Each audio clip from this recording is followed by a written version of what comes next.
പള്ളിക്കകത്ത് 10 minute fan ഇട്ടെന്ന് ഒരാൾ വിശ്രമിച്ചു കഴിഞ്ഞാൽ ആ ഫാൻ ഓഫ് ചെയ്യാൻ വേണ്ടി പള്ളിയുടെ അധികാരികൾ എന്ന് പറയുന്ന ആളുകൾ വന്ന് ആ ഫാൻ ഓഫ് ചെയ്യും. അല്ലാതെ ഇതുപോലുള്ള കാര്യങ്ങളൊക്കെ ശ്രദ്ധിക്കാൻ അവർക്ക് അവിടെ നിന്ന് നേരം. സിഗരറ്റ് വലിച്ചിട്ട് പള്ളിയിൽ വരുന്നവരുണ്ട്. ഉള്ളി തിന്നവന് പള്ളിയിൽ വരരുത് എന്ന് വളരെ ശക്തമായ ഭാഷയിൽ നബി സല്ലല്ലാഹു അലൈഹി വസല്ലം തങ്ങൾ പറഞ്ഞിട്ടുണ്ട്. അതെന്തുകൊണ്ടാണ്?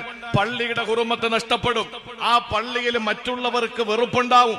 അങ്ങനെയാണെങ്കിൽ പള്ളിയോട് ചേർന്നിട്ടുള്ള മൂത്രപ്പര വൃത്തിയാകാത്ത പരിപാലന സമിതി എന്തിനാണ് ഇവര് അള്ളിപ്പിടിച്ച് കിടക്കുന്നത്? പള്ളി ഭരിക്കാൻ എന്തിനാണ്? പള്ളി പരിപാലിക്കാൻ.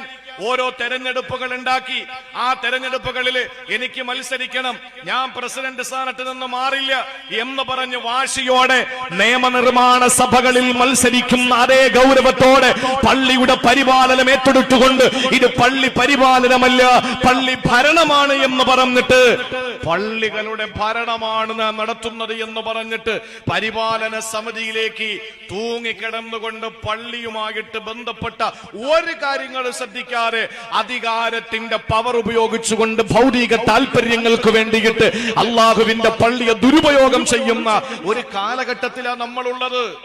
ജമാഅത്ത് പ്രസിഡന്റാണ്, സെക്രട്ടറിയാണ്. ഏത് സ്ഥലത്ത് പോയാലും ഞാൻ 10,000 പേരുള്ള ഒരു മഹല്ലത്തിന്റെ പ്രസിഡന്റാണ്, സെക്രട്ടറിയാണ് എന്ന് പറഞ്ഞാൽ ഒരു ഗമയാണ്.